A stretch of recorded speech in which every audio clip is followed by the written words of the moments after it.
오늘 하나님의 말씀은 마가복음 6장 1절에서 6절까지 말씀입니다. 신약성경 62쪽에 있는 마가복음 6장 1절에서 6절까지 말씀을 다 찾으시면 우리 다 같이 한 목소리로 천천히 같이 읽겠습니다. 다 찾으신 줄 알고 우리 같이 읽겠습니다. 시작. 예수께서 거기를 떠나사 고향으로 가시니 제자들도 따르니라. 안식일이 되어 회당에서 가르치시니 많은 사람들이 듣고 놀라 이르되 이 사람이 어디서 이런 것을 얻었느냐. 이 사람이 받은 지혜와 그 손으로 이루어지는 이런 권능이 어찌 됨이냐. 이 사람이 마리아의 아들 목수가 아니냐. 야고보와 요셉과 유다와 시몬의 형제가 아니냐. 그 너희들이 우리와 함께 여기 있지 아니하냐 하고 예수를 배척한지라. 예수께서 그들에게 이르시되 선지자가 자기 고향과 자기 친척과 자기 집 외에서는 존경을 받지 못함이 없느니라 하시며 거기서는 아무 권능도 행하실 수 없어 다만 소수의 병자에게 안수하여 고치실 뿐이었고 그들이 믿지 않음을 이상히 여기셨더라. 이에 모든 촌에 두루 다니시며 가르치시더라. 아멘. 우리 오래간만에 또 뵀는데 우리 앞뒤자고 사랑합니다. 축복합니다. 반갑습니다. 늘 건강하세요. 축복합니다. 할렐루야. 우리 고향에서 배척당하신 예수님에 관한 말씀을 가지고 함께 은혜를 나누려고 합니다. 제가 몇 번 또 이렇게 예화를 들었었는데요. 지금으로부터 약 115년 전 1905년경에 전북 김제군 금산리 하면 어떤 교회가 떠오르죠? 기역자 교회 형태인 제가 언젠가 한번 또 사진으로도 보여드렸어요. 금산교회의 이야기를 좀 이제 오늘 본문하고 조금 이제 연결이 돼서 다시 한번 말씀을 드리려고 합니다. 이 금산교회는 기역자 교회로 기역자형 교회로 유명합니다. 그 당시 1905년경에는 남녀 차이가 있기 때문에 예수를 믿어도 남자는 남자끼리 여자는 여자끼리 커튼을 치고 그리고 이제 예배를 드렸던 그래서 그 기역자형 이런 교회가 금산교회인 걸 볼 수가 있는데 금산교회 하면 또 여러분들이 떠오르는 게 조덕삼과 이자익이라는 이분들을 여러분들이 기억을 좀 하시면 좋겠습니다.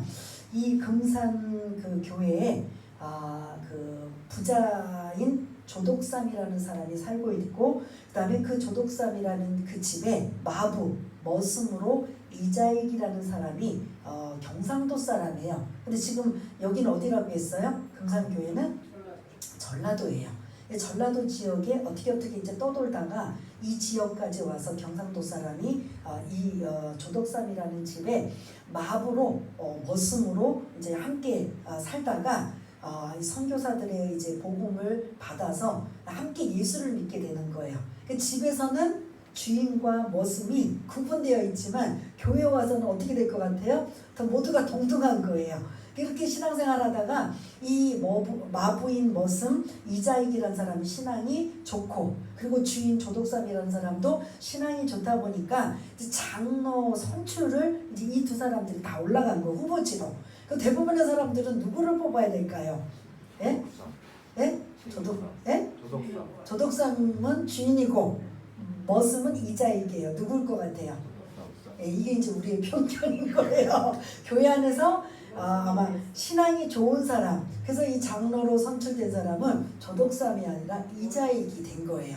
그럼 참 이제 주인인 조덕삼이 교회 안에서 장로님이라고 불러. 옛날에 지금도 장로님 하면은 성도님들이 이렇게 깍듯이 예의 있게 하지만 그 100년 전의 장로님은 거의 목사님 다음이라고 할 정도로 깍듯하게 대해야 된단 말이에요. 그러면 이 주인이 머슴으로 있던 이자익을 교회만 오면 뭐라고 불러야 돼요?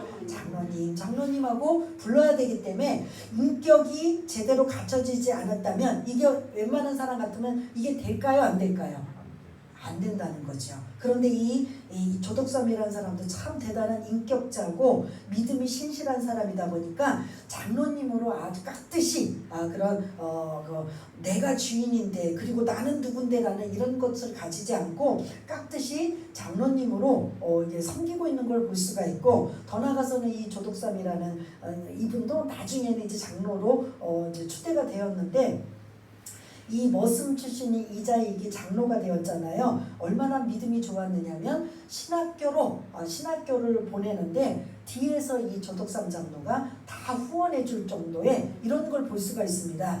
여러분, 지금은 좋은 시대로 살고 있기 때문에 이런 것들이 없겠지만, 만일 그 100년 전 여러분들이 사극이나 뭐 이런 TV에 이제 드라마처럼 이렇게 보신다고 한다면, 그리고 여러분들이 혹시 조덕삼이라고 한다면 머슴인 이자익이 먼저 장로가 추대가 되고 그 다음에 신학교를 보내줄 정도의 그 정도의 여기 계신 분은 다 믿음의 그릇들이 다 되신 줄 압니다. 그런데 그 당시에 그 편견은 말할 수가 없어요.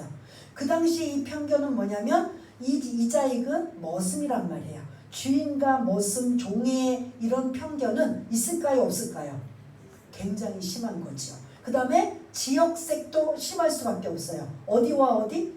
전라도와 그리고 경상도에 이런 지역색도 편견이 있을 수밖에 없습니다. 그 당시에는 뭐 남녀 차별의 편견도 엄청이 가졌고, 이런 정황을 본다면 이 조덕삼이라는 사람이 사실은 더 대단한 사람인 거죠.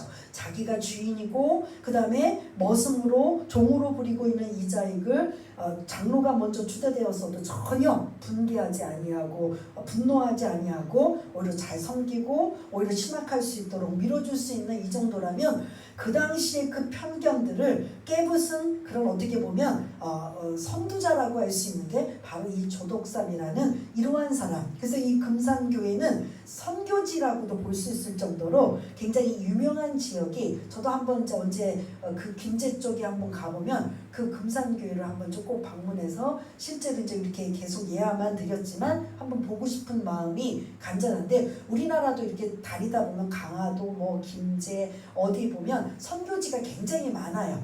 해외만 우리가 이스라엘이다 어디다 이게 선교 여행을 다니지만 국내 선교지도 굉장히 많아요. 얼마 전에 그 또 사부님도 강화에 가서 또 마침 가려고 간 게 아니라 가다 보니까 거기가 또 선교지여서 이런 또 좋은 은혜를 받고 왔던 이러한 그 강화도에도 있었던 이야기를 제가 들은 적이 있었는데요. 오늘 이 말씀, 이 금산교회의 조덕삼과 이자익의 예화를 들면서 무엇을 이야기하고 싶은가 하냐면 편견이라는 거에 대한 말씀을, 고정관념, 이런 선입견, 우리는 지금 그런 것들이 아직도 있다라는 거죠. 저 사람은 어떤 사람이야 라고 딱 그 선입견과 고정관념을 가지고 있으면 그 사람이 아무리 뛰어나고 어떤 것을 해도 거기 선에서 우리가 뛰어넘어가지 못하는 이런 안타까움을 볼 수가 있는데, 오늘 본문에 보면 예수님이 지금 고향을 방문하셔서 그 고향 사람들이 예수님에 관한 편견을 지금 가지고 있는 거예요. 어떤 편견인가? 오늘 이제 1절부터 6절까지 말씀을 좀 나누려고 합니다. 편견도 좋은 편견이 있고 안 좋은 편견이 있는데, 대부분 편견하면 좋은 쪽이에요, 안 좋은 쪽이에요? 안 좋은 쪽인 거죠. 내 어떤 것들을 기억하고 어떤 것들을 보고 들었던 것만 딱 거기에서 제한이 되어서 그 이상의 어떤 것으로도 보지 않는 이런 것들이 이게 편견인 걸 볼 수가 있는데, 오늘 예수님이 지금 1절에 보니까 고향으로 가셨다라고 지금 언급하고 있습니다. 마침 고향으로 가셨는데 어떤 때냐면 안식일이에요. 그러니까 우리 지금으로 말하면 주일날이 되어서, 당연히 우리는 주일날 되면 뭐를 해야 돼요? 예배를 드려야 되기 때문에 예수님도 그 예배를 드리시기 위해서 1절과 2절 상반절에 보면 어디를 가셨어요? 해당에 가셔서 그 고향이 어디죠? 고향부터 먼저 말씀을 드리자면, 예수님의 고향 하면 헷갈려요, 사실은. 이게 많아요. 네? 나사렛. 네, 여기 본문에서는 갈릴리에서도 나사렛이고, 엄밀히 이걸 조금 더 자세하게 말씀드린다면 예수님의 출생은 아니에요. 출생지는 어딘 것 같아요? 그 인구조사, 헤롯 대왕, 로마 압제에 있었기 때문에 로마의 황제 헤롯이 전 이스라엘에 있는 모든 사람들을 인구조사를 시킨 거예요. 그러다 보니까 그 인구 조사를 하러 예수님이 어디까지 내려가셨어요? 떡집이라고 하면 베들레헴이라는 곳에 인구조사 호적 정리를 하다가 그 만삭이 되어서 거기서 예수님이 태어나신 걸 볼 수가 있습니다. 그래서 우리가 12월 25일 되면 다 어디 지역을 연상해요? 나사렛을 연상해요? 베들레헴을 연상해요? 베들레헴이잖아요. 베들레헴에서 나신 다음에 여기 지금 이 나사렛으로 와야 되는데 계속 그 예수님이 위기에 처하다 보니까 어디로 또 피난을 가셔요? 남의 나라 이집트로 피난을 가시잖아요. 잠깐 동안 그 동방박사가 이제 그 얘기까지 나오면 동방박사가 와서 우리가 경배하러 왔노라 왕이 누구시냐라고 했을 때 그때가 아기 예수잖아요. 그래서 그때 태어난 아이들은 모두 다 죽여라 라고 했을 때 그걸 피하기 위해서 잠시 아기 예수가 이집트로 피하신 걸 볼 수가 있고 이제 모든 것들이 잠잠하고 조용할 때쯤에 이제 원래 이 나사렛으로 돌아오신 걸 볼 수가 있습니다. 그러다 보면 여러분들이 예수님 하면 베들레헴에서 태어나셨고 그 다음에 그 어린 아기가 이집트에 잠깐 피난 가셨다가 이제 완전히 어린 시절 공생의 사역을 하시기 전까지는 대부분 어디서 살으셨다? 오늘 본문에 나사렛이라는 곳에서 예수님이 살으셨던 걸 볼 수가 있습니다. 그래서 거의 고향이라고 지금 이제 표현하고 있어요. 근데 보통 우리는 아버지의 고향도 고향이라고 하잖아요. 그래서 육신의 아버지인 요셉의 고향이 이 나사렛인 걸 볼 수가 있습니다. 여기서 30년 동안 사시고 이제 공생의 사역을 하시면서 이 다른 갈릴리 지역에 다니시면서 복음을 선포하시고 제자들을 삼으시고 이런 일들을 이제 하나님 나라의 일들을 이제 사역하고 계시는 걸 볼 수가 있는데 어느 시점에 예수님께서 제자들과 함께 어디를 가신 거예요? 오늘 본문에 고향인 어디? 나사렛으로 지금 가신 거예요. 근데 마침 안식일이 되어서 예배를 드리기 위해서 회당에 지금 들어가셔서 그 회당에서 하나님 나라의 말씀을 선포하시고 가르치시는 이러한 그런 일을 지금 예수님이 하십니다. 그러다 보니까 그 회당에 모인 그 회중들이 예수님의 그 가르침을 듣고 2절에 보니까 세 가지로 놀래요. 뭐라고 놀래요? 어디서 이런 이런 것을 어디서 얻었느냐? 이런 권위가 어디서 났냐는 거죠. 두 번째 또 뭐예요? 이 사람이 받은 지혜가 어디서 나왔느냐? 세 번째 그 다음에 권능이 어찌 되느냐? 권위와 지혜와 권능이 어떻게 이 예수를 통해서 일어났느냐? 그리고 처음에 그 가르침을 듣자마자 그 나사렛 회당에 있는 사람들이 깜짝 놀란 거예요. 그러니까 이절은 일단은 놀래요. 어떻게 저런 가르침이 저 예수를 통해서 우리가 들을 수가 있지? 하고 지금 이제 놀라고 있는 거예요. 놀라자마자 곧바로 정신을 차리고 3절이 제정신이 이제 돌아온 거예요. 회당에 있는 사람들이 저 예수가 누구 아니냐? 3절을 보면 누구 아니냐? 마리아의 아들 목수가 아니냐. 이 유대인들은요 절대 어머니의 누구의 아들이라고 안 해요. 우리나라도 옛날에 그런 것처럼 누구의 아들 할 때는 엄마를 따요? 아니면 아버지의 이름을 따서 나와요. 정상적이라면 요셉의 아들 목수가 아니냐 이렇게 해야 되는 거예요. 그런데 지금 이 누구라고 해요?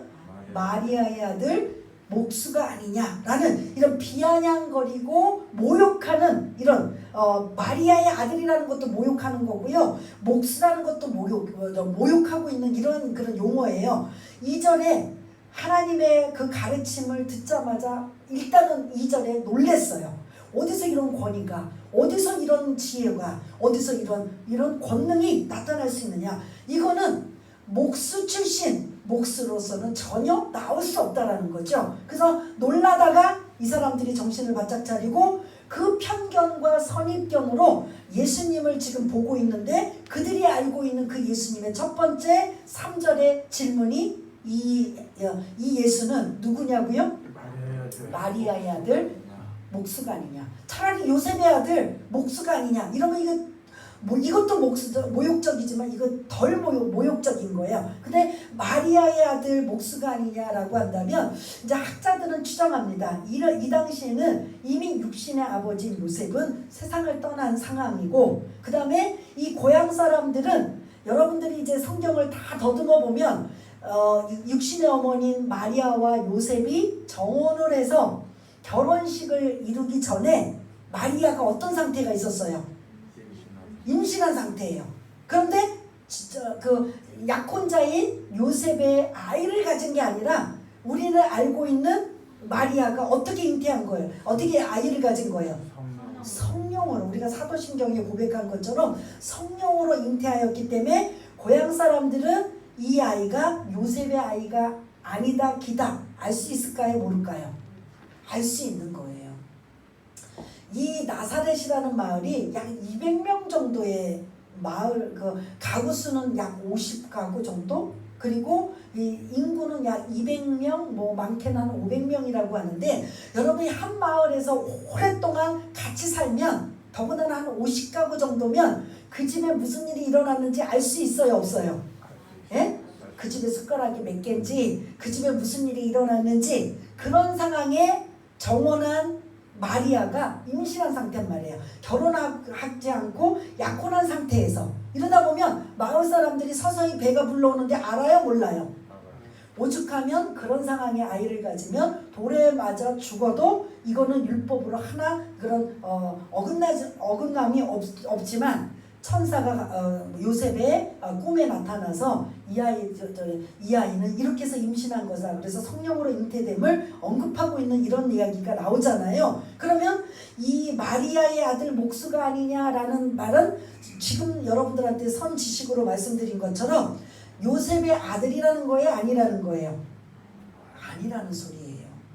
마리아가 어찌어찌 잘은 모르지만 성령으로 잉태되었는지 아니면 어떤 특별한 상황인지 몰라지만 이미 결혼하기 전에 임신한 상태인 이 아이, 이거는 유전자 검사는 해보진 않았지만 지금으로 친다면 요셉의 아이는 아닐 것이다라는 이런 의미도 지금 담겨져 있어요. 그래서 요셉, 마태복음에서는 요셉의 아들 목수가 아니냐라고 언급하고 있지만 여기서는 더 모욕적으로 마리아의 아들 목수가 아니냐라는 이 표현으로 지금 모욕적인 표현을 지금 쓰고 있는 걸 볼 수가 있습니다. 그러면서 이 당시에 목수, 이 집안의 대를 이어서 직업이 뭐냐 알 수 있죠.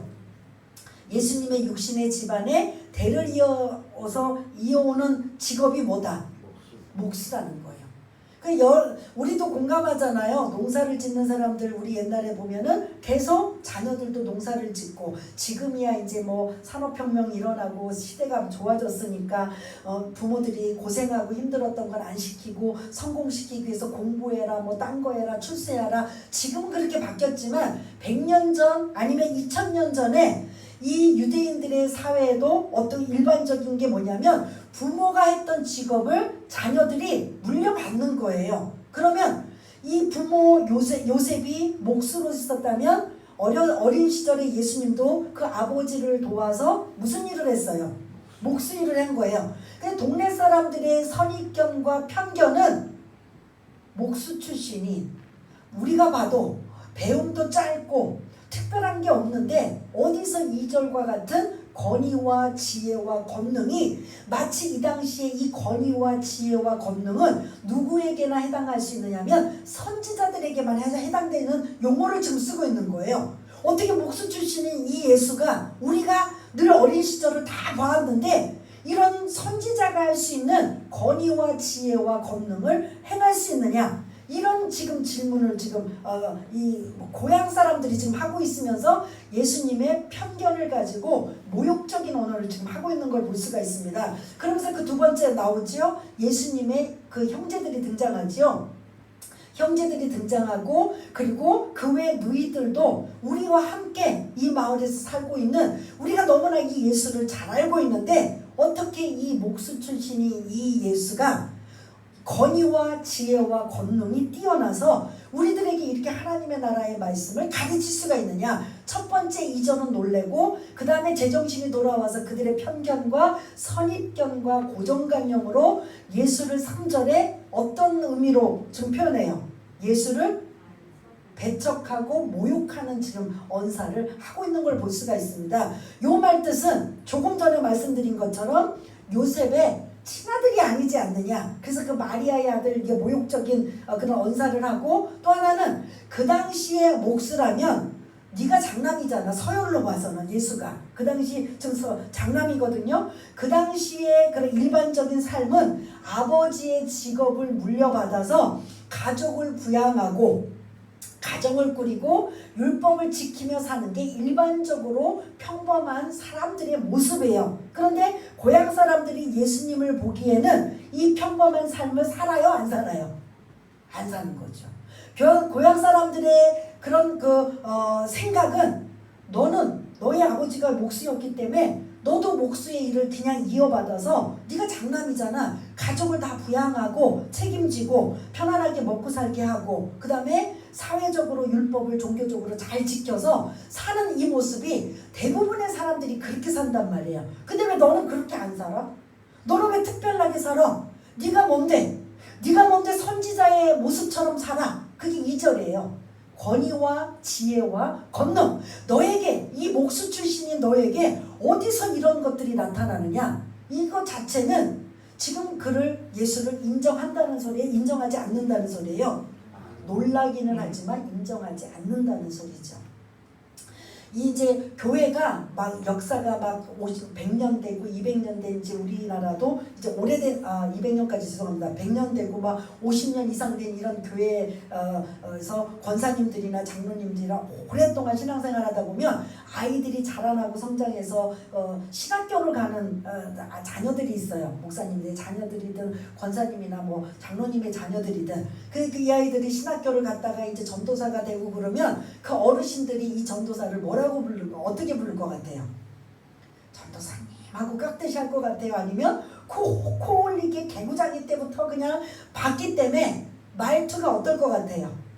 그 어린 시절의 편견과 그런 선입견을 가지고 전도사가 되고 앞으로 목사가 될지어도 어떻게 하냐면 좀 가볍게 보는 거죠. 근데 전혀 모르는 사람이 그 전도사를 보았고 신학생을 보았다면 그렇게 하진 않을 거예요. 왜냐면 지금 본 모습으로만 좋게 존중하고 하는 이런 모습을 보일 텐데, 오래 같이 신앙생활할 때의 그런 단점이 뭐냐면 저 아이 개구장이 때 시절부터 막 싸우고 코 올리게 막 그냥 망나니처럼 사는 거 내가 다 알고 있는데 어느 순간 하나님의 은혜로 신학교를 갔네, 전도사가 되네, 이렇게 신앙이 막 좋네 할 때도 그 사람의 생각에는 어린 시절에 박혀 있는 거예요. 마치 오늘 이 나사렛 고향에 있는 사람들이 그런 예수님을 그렇게 편견과 고정관념을 가지고 그렇게 보다 보니까 더 은혜를 받을 수 있는 여지가 있다 없다? 없는 거예요. 편견을 가지고 있으면 그 사람 너머에 다른 걸 볼 수가 없는 거예요. 저는 감히 여기에 비교할 수 없지만 어느 날 이제 가정에 열심히 살림하고 그 다음에 이제 열심히 교회에 이제 신앙생활 하다가 어느 날 갑자기 신학교 들어간다고 하고 어느 날 갑자기 또 개척한다고 했을 때 주변 가족부터 마찬가지고 주변에 있는 사람들 더군다나 저를 아는 친척들을 보면 놀랄까요? 안 놀랄까요? 놀래고도 더 놀랄 상황인 거죠. 교회 조금 열심히 다닌다고 신학교 갔네? 교회 좀 열심히 갔다고 신학교 가고 또 개척하고 목사가 된다고 하네? 사람들의 그 편견에서 딱 머물면 저는 더 이상의 어떤 걸 볼 수가 없는 거예요. 그럴 때 시간을 기다리고 인내하며 지켜볼 수밖에 없는 상황인 거예요. 그러다가 이제 하나님께서 그 마음을 이제 그 편견을 없애주시고, 야 역시 하나님이 쓰시려고 준비해 놓고 있구나, 아니면 하나님께서 어떻게 하셨구나라고 한다면 이게 은혜가 되는데, 은혜를 가로막는 게 뭐냐면 편견인 거예요. 고정관념, 선입견인 거예요. 그러니까 여기 가족도 있고 또 제가 평신도에 있을 때도 또 신앙생활하는 분도 계시고 또 제가 이제 목사가 돼서 만나신 분들 있다 보니까 세 부류의 사람들이 편견과 선입견이 조금씩은 가질 수밖에 없습니다. 그러다 보니까 말씀을 나름대로 선포하고 그래서 하나님의 말씀으로 여러분들에게 이제 알리고 전할 때 그 선입견과 고정관념 때문에 은혜를 받지 못한다면 이건 누구 손해예요?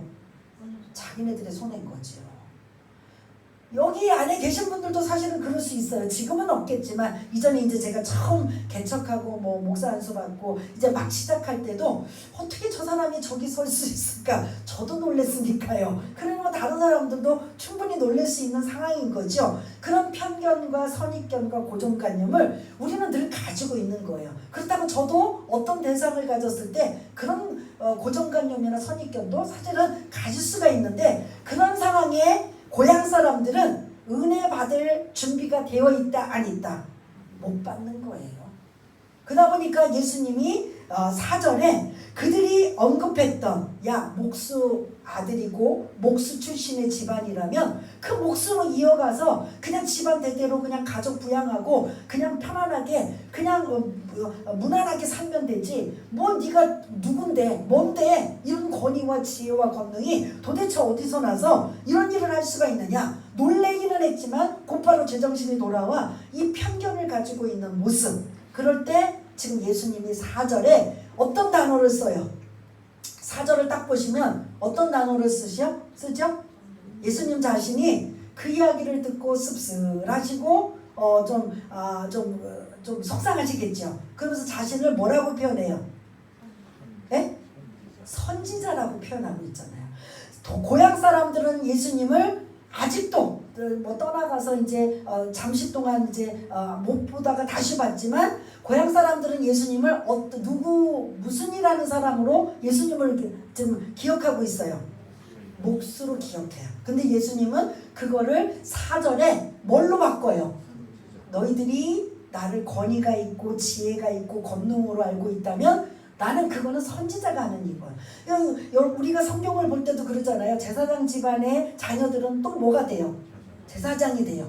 또 어떤 그런 직업군을 가지고 있는 자녀들은 그 직업을 갖고 있고 마치 그렇게 그들이 일반적인 생각을 가지고 있기 때문에 예수님에게도 똑같이 지금 적용하고 있어요. 근데 예수님은 4절에 선지자라는 표현을 지금 쓰고 있습니다. 그 당시에 그들에게 2절과 같은 놀라운 일들 하나님의 아들이신 예수님께서 이렇게 권위와 지혜와 권능으로 하나님 나라의 말씀을 놀랍게 기이하도록 가르칠 수 있는 이 일들은 선지자가 할 수 있는 일을 이제 예수님이 그대로 받으셔서 자기 고향과 자기 친척과 자기 집 외에서는 존경을 받지 못함이 없느니라 라고 예수님 스스로가 지금 말씀하고 계시는 걸 볼 수가 있습니다. 고향 사람들은 그냥 제한적으로 저 사람은 목수의 아들이고 목수 출신이야 요걸로만 딱 제한해버려요. 그러다 보니까 예수님이 다른 지역에서 기적과 이적을 해가고 가진 은혜를 끼쳐도 이 고향 사람들은 은혜를 받을 수 있다 없다? 편견과 선입견과 고정관념으로는 은혜 받을 수 없다라는 거죠. 저와 여러분들도 마찬가지예요. 은혜를 받으시려면 그 편견 내려놓으셔야 돼요. 내가 알고 있고 내가 기억하고 내가 들었던 것 요거의 틀에서만 있다면 여러분들은 은혜가 안 돼요. 근데 그걸 뛰어넘어서 그럼에도 불구하고 저 사람을 통해서 하나님이 하실 일을 우리가 듣고 또 반응하며 내가 얻을 게 무엇인가 이거를 여러분들이 가지셔야 되는 거야. 근데 고향 사람들은 전혀 그러지 못하여서 예수님이 5절과 6절에 보니까 어떤 능력도 행하지 못하였더라 지금 하고 이 말씀은 은혜를 고향 사람들은 은혜를 못 받았다는 거죠. 근데 지금 예수님이 혼자 와서 이 고향을 방문하신 게 아니라 예수님이 지금 누구랑 같이 가신 거예요. 그러면 윗 어른이고 지도자고 이런 예수님이 12명의 제자들을 이제 뽑아서 거느리고 지금 가셨다면 지금 고향 사람들이 자기를 지금 무시하고 업신여기고 모욕하고 있다면 지금 예수님 자신이 제자들 보기에 어떤 상황이에요? 어떨 것 같아요? 예? 무시당한 걸 그대로 보여드니까 부끄럽기도 하고 속상할 수 있잖아요. 그러면 예수님이 이 일을 모르시고 제자들을 데리고 가셨을까? 혼자만 갔다 오시지. 아니면 이 일들을 아시면 이미 3장에 보면 예수님의 가족들이 찾아와서 예수님이 막 하나님 나라의 말씀을 전할 때 가족들이 데리고 가려고 찾아왔을 때 그때도 좋은 쪽이었어요? 안 좋은 쪽이었어요? 안 좋은 쪽이었어요. 예수님이 기적과 이적을 행할 때마다 그 예루살렘 그 종교 지도자들이 권위 있는 그들이 뭐라고 말하면 저 예수는 누구의 능력, 누구의 힘을 빌어서 하는 것이다. 귀신의 힘을 빌어서, 바알세불의 힘을 빌어서 하는 거죠. 그래서 그 예수는 뭐한 사람이다? 미쳤다라고 표현해요. 그리고 그 미친 예수, 내 가족인 예수를 가족들이 좀 끌어다가 집안에 좀 가만히 두려고 찾으러 왔던 게 3장에 등장합니다. 3장에서는 가족들조차도 배척을 하고 있는 이런 예수님을 편견을 가지고 예수님의 의도를 전혀 모르고 있는 가족들이 등장한다면 오늘 6장에서는 가족들 그 다음 단계인 누구? 고향 사람들이 지금 예수님을 지금 배척하고 3절에 보니까 마지막에 그래서 예수를 뭐했다? 마리아의 애들 목수고 그 다음에 그 집 형제와 그 집 누나들도 이 마을에서 같이 살고 있어서 그 예수가 어떤 잔지 우리는 그 편견과 선입견을 가지고 다 알고 있기 때문에 그 예수를 뭐하더라? 3절 마지막 단어에 배척하더라. 그러면 여기에 더 은혜가 임할까요? 아니면 안 임할까요? 안 임하는 거죠. 그리고 제자들 보기에도 어떻게 보면 그 지도자시고 스승인 이 예수님의 어떤 참 부끄러운 이런 상황, 안 보여주고 싶은 상황이 오늘 이 본문에 등장한데 여러분들이 오늘 이 1절부터 6절까지 놓치지 말아야 될 건 그럼에도 불구하고 제자들을 왜 이 고향에 이런 배척을 당하고 모욕적인 언행을 당함에도 불구하고 데리고 갔느냐는 거죠. 왜 데리고 갔을 것 같아요? 혹시 떠올리시나요? 이런 모습을 십자가에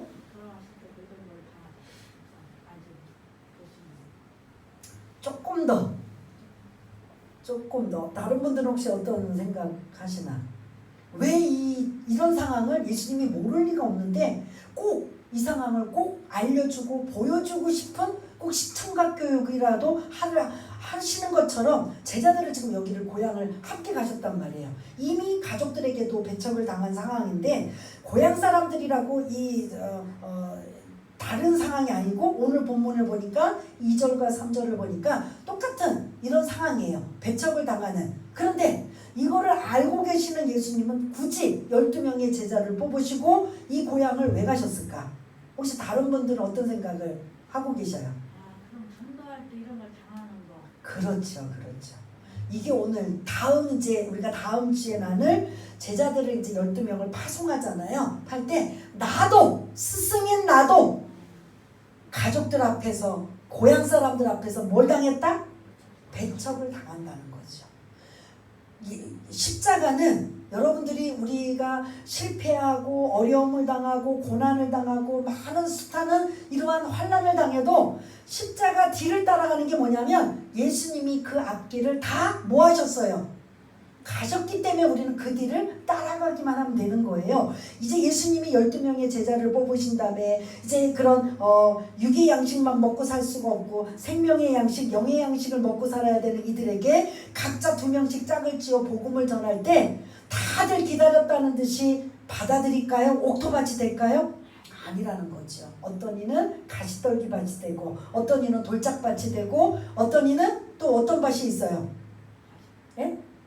길가밭이 있고 말씀을 들을 때 그냥 듣지도 않는 사람이 있고 듣는 척하다가 흘려 넘기는 사람이 있고 또 그래 맞아 하다가 또 어떤 어려움이 당하면은 그냥 유혹과 욕심과 이런 것이 있으면 그냥 또 저버리게 되는 이런 상황이다 보니까 구원받는 자는 반드시 하나님이 선택된 자지만 그래도 누구나에게 그 복음은 전해야 되고 알려야 되는 그런 의무가 우리에게는 있어요. 그러다 보니까 12명의 제자들을 이제 모두 파송해서 복음을 전하러 다닐 때 얘들아 너희들 내가 당하는 거 봤지? 모욕적인 것 봤지? 이렇게 받아들이지 못하는 편견과 고정관념과 이런 선입견 너희들 봤지? 그러니까 나도 이렇게 이렇게 내 고향에서 내 부모에게 내 가족들에게 배척을 당하고 어려움을 당하는데 하물며 알지 못하는 다른 사람들에게 복음을 전할 때 이런 일 당하는 게 자연스럽다라는 걸 제자들에게 보여주면서 너희들이 어디를 가서 복음을 전한다 할지라도 이런 경우가 만나면 낙심하고 좌절하지 말고 뭐 해라? 누구를 떠올려라? 내가 당했던 이 상황을 떠올려라. 그러면 이 제자들이 혹시 복음을 전하러 다니다가 이런 상황이 온다면 이들이 낙심하고 좌절할까요? 아니요. 우리 스승인 예수님도 배척을 당하시고 어려움을 당하셨는데 우리야 뭐 까짓 거 뭐 말할 것도 없지. 그래서 오죽하면 저희들이 이제 어디에서 쓰는 그런 법을 이제 인용하면서 복음 전하다 거부당하면 우리 스스로 위로하기 위해서 이제 여러분은 안 잊어버리셨나요? 뭐라고 하라 그랬죠? 아싸? 상 받았네. 이러면서 이제 위로를 받고 그러면 기분이 딱 전환이 되잖아요. 거절을 당하고 무시를 당하다 보면 이 자신감이 자꾸 떨어져서 그 다음에 사람들한테 또 거절당하면 어떨까, 무시당하면 어떨까, 내가 도대체 내가 이거 뭐 하는 건데 저는 전도하다가 별의별 수모를 다 당하나 이러면 이제 자신감이 떨어지다 보니까 못해요. 그런데 아싸 상 받았네 그러면 천국에서 나는 상 받을 거야 라고 그리고 얼른 그런 감정 상태를 딱 정리하면 다른 사람들에게 또 정리할 수 있는 거지요. 그것처럼 예수님이 오늘 고향에서 배척당하시고 있는 이 모습을 사실은 시청각 교육으로 누구에게 보여주시기 위해서 제자들에게 보여주시기 위해서 얘들아 나도 이렇게 배척당해, 나도 이렇게 모욕을 당해, 나도 이렇게 어려움을 당해. 그런데 너희들은 하물며 어떻게 했니? 더 많은 어려움이 생기고 더 많은 난간이 있어도 너희들 그것 때문에 기죽지 말고 그것 때문에 낙심하고 좌절하지 마라. 이게 어떻게 보면 오늘 이 1절에서 6절까지의 주님이 제자들에게 주시는 말씀, 결국은 그 제자들은 우리들에게까지도 포함이 되는 거예요. 저와 여러분들이 복음을 전할 때마다 사실 별의별 이야기를 다 듣게 되잖아요. 그럴 때 여러분들 낙심하고 좌절하지 마시고 오늘 본문에 있는 예수님도 뭐 하셨다? 배척당하시고 모욕을 당하셨는데 하물며 나는 뭐 당연하지 이렇게 생각을 하시라는 거죠. 그리고 가족 중에서도 아직 믿지 않는 가족 중에 여러분 혼자 신앙생활하고 있는 사람들이 이게 쉬운 일이 아니거든요. 가족 중에서 핍박을 하고 어려움을 당하고 있는 혹시 그런 분들이 계시다면 끝까지 인내하시고 또 기도하시면서 그들이 영혼을 구원할 때까지 반드시 하나님이 그들이 자녀 삼아주시고 선택받은 사람이라면 하나님은 시간이 지난다 할지라도 그들을 하나님의 자녀로 삼아주시는 걸 여러분 잊지 마시길 바라겠습니다. 하나님의 방법은 선한 방법, 평화의 방법이에요. 같이 막 그냥 악을 악으로 대하고 그래서 막 그냥 무력함을 같이 대하는 게 아니라 당하고 손해보고 억울함을 당하고 이러면서도 뭐한다? 그걸 통해서 상대방에게 복음을 전하고 하나님의 사랑을 드러내고 나타나는 게 이게 하나님의 의도와 뜻인 걸 볼 수가 있습니다. 그래서 제자들이 앞으로 이제 우리가 다음 주에 그 제자들이 파송하는 그런 장면을 미리 시청각 교육을 고향으로 예수님 자존심이 상할 상황이지만 지금 이런 것들을 보여주고 있다면 지금 저와 여러분들이 이 우한 코로나 바이러스 때문에 복음 전하지 못하는 상황이지만 하나님께서 기회가 주셔서 다시 우리가 길을 열고 복음 전할 때 오늘 이 말씀을 기억하셔서 예수님도 당하셨는데 예수님도 고난당하셨는데 우리야 까짓 거 말할 나위 없겠지 하고 여러분들 이 말씀을 붙잡으셔서 흔들리거나 요동하지 마시고 또한 가족 중에 힘들고 어렵게 하는 자가 있다면 그 영혼을 불쌍히 여기고 기도하면서 잘 인내하며 지나가다가 그들까지도 주께로 돌아오게 하는 이러한 일들이 있어야 될 줄 믿습니다. 이게 오늘 1절부터 6절까지의 주님이 앞으로 7절에서 13절까지 제자들을 파송하는 장면에 있어서 선지식을 알려주고 있는 이러한 모습이라면 오늘 결론, 편견과 우리 주변에 아직도 그 선입견과 고정관념을 내려놓으시고 버리시길 바라겠습니다. 그래서 우리가 인간관계를 할 때도 어떤 사람은 이랬어 그리고 나는 그 사람을 그렇게 알고 있어 거기에서만 딱 제한시켜서 어떤 것으로도 문을 열지 못하고 그 사람에게 자비를 베푸지 못하고 그런 은혜에 끼치지 못하는 거 이게 우리 안에 이게 너무 많아요. 여러분 한번 한 주간에 여러분 자신들을 묵상하면서 나는 그런 고정관념이나 선입견이나 이런 편견들은 없는가, 이것들을 한번 생각해 보시고 그런 것들을 여러분들이 깨부셔야 은혜가 임한다라는 걸 잊지 마시길 바라겠습니다. 두 번째로는 우리 또 제자들과처럼 예수님도 복음 전하다가 모욕을 당하고 배척을 당하면 우리야 당연하다라고 생각하면 낙심하고 좌절할 거 없고 자존감이 떨어질 것도 없습니다. 그래서 아싸 상 받았냐고 회복되시기를 바라겠고, 그래서 하나님 항상 하나님의 말씀 붙잡고 은혜의 힘이 부시는 저와 여러분 모두가 다 되시길 바라겠습니다. 그래서 지금은 힘들고 어려운 시기지만 이 제자들이 예수님이 십자가에 죽으시고 이제 부활하신 다음에 그 뒤를 이어서 이 12명이 제자가 사도로 이제 신분이 더 바뀌어서 이 위대한 그런 복음전도 사역을 감당했던 그 사역을 지금도 이 제자들에게 이어졌던 이 일들을 누구에게 지금 주님은 요구하고 계셔요? 지금 21세기에 우리들에게 요구하고 계시는 거죠. 너희들 복음 전한다고 예수 믿는 것 때문에 지금 얼마나 지금 일부에 오늘 또 우리 안수 집사님이 기도해 주셨는데 분별이라는 게 굉장히 지금 중요해요. 저도 어떤 게 옳은 건지 몰라요. 목사님들이 막 으쌰으쌰하고 막 앞에서 나도 이게 옳은 건지 아니면 또 가만히 있는 게 옳은 건지, 이게서 이 분별이 굉장히 중요한데 반드시 하나님의 방법은 이웃을 사랑하고 생명을 소중하게 여긴다라는 건 반드시 이건 하나님의 방법이에요.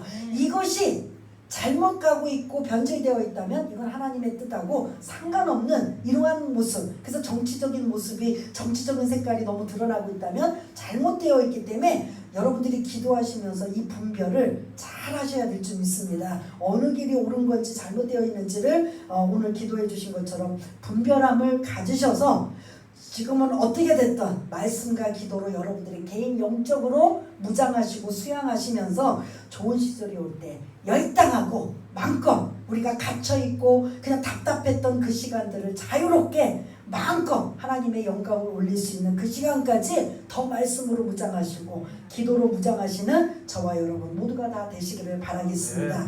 우리 한번 반주에 맞춰서 잠시 한번 결심과 다짐과 각오를 가질 수 있는 그런 시간을 우리 한번 좀 가졌으면 좋겠습니다. 하나님, 오늘 이 마가복음 6장 1절에서 6절에 있는 말씀, 그 고향 사람들마저도 배척하고 있는 편견과 선입견이 나에게는 없는지 한번 우리 자신을 돌아보아 우리의 신앙의 걸림돌 그리고 다른 사람들을 바라보는 시선이 하나님이 보시기에 은혜롭지 못하다면 이런 것들의 시각을 내려놓기를 바라겠고, 또한 주님도 이렇게 고난을 당하셨다면 우리가 고난당하는 건 당연하다라는 것을 여러분들이 기억하시고, 사회에서 아니면 가정에서 어떤 상황에서 그 예수 믿는다는 불이익 때문에 어려움을 당하도 끝까지 참고 인내하며 기다리다가 주님의 때에 모든 사람들이 구원받는, 그래서 함께 기뻐하고 찬양하며 영광 돌릴 수 있는 그런 날을 기약하고 소명할 수 있는 우리 모두가 될 수 있도록 우리 한번 잠시 기도하는 시간을 갖겠습니다. 다 같이 기도하겠습니다. 하나님 아버지, 은혜를 감사합니다. 오늘 본문에 있는 말씀처럼 우리에게도 이 예수님의 고향 사람들처럼 편견과 선입견과 고정관념을 가지고 그 이상을 바라보지 못하고 그 사람의 또 다른 내면을, 좋은 진실함을 깨닫지 못하고 있는 우리의 다친 마음은 없는지 하나님 우리 자신을 한번 점검하게 하여 주시옵소서. 또 하나는 예수님의 제자들을 왜 고향에 이렇게 배척을 당하고 모욕당하심에도 불구하고 함께 데리고 가셨는가. 이제 예수님 다음으로 제자들이 뒤를 이어서 복음을 전하고 많은 영혼들을 주께로 인도하는 그 일에 수많은 고난과 어려움을 당할 때 나도 이렇게 받았으니 너희들 그것이 당연한 줄 알아라 라는 이런 본을 보여주시기 위한 목적인 줄 믿습니다. 지금 우리들에게도 마찬가지입니다. 이제 제자들의 뒤를 이어서 우리가 주님의 제자로서 하나님의 자녀로서 우리의 신앙 지키기도 급급하며 살아가는 것이 아니라 내가 만난 하나님, 나와 함께 하신 그 하나님을 어떻게든 다른 사람들에게 알리고 전할 수 있는, 그래서 그것 때문에 핍박을 당하고 모욕을 당하고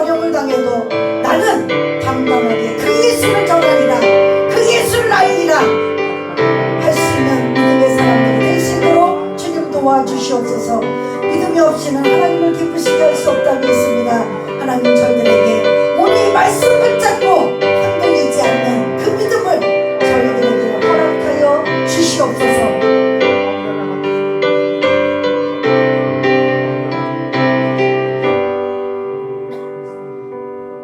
하나님 아버지, 편견과 선입견과 고정관념은 우리들의 은혜를 방해하고 있습니다. 그 은혜를 방해하면 결국 하나님의 은혜를 경험하지 못하고 막혀있는 이런 상황에 늘 세상적인 것만 바라보고 있다면 이거보다 더 안타까운 일이 어디 있습니까? 하나님, 오늘 이 말씀대로 우리의 모든 때로는 억울함을 당하고 손해를 당하고 이러한 불이익을 당할지라도 편견과 선입견과 고정관념 내려놓고 모두가 하나님의 그런 시선으로 바라볼 수 있는 우리 모두가 되게 하여 주시며, 또한 주님도 모욕을 당하고 배척을 당한 것처럼 우리도 이 마지막 지상명령 복음 전하다가 예수 믿는다는 것 때문에 불이익을 당하고 어려움을 당하도 주님도 똑같이 당하셨음을 기억하고 낙심하고 좌절하지 아니하고 아싸 상 받았네라고 오히려 회복되고 더 믿음 가운데 이 마지막 때를 살아가는 귀하고 복된 분들 다 될 수 있도록 주님 도와주시옵소서. 모든 것 감사드리오며 사랑이 많으신 예수님 이름으로 기도드리옵나이다. 아멘.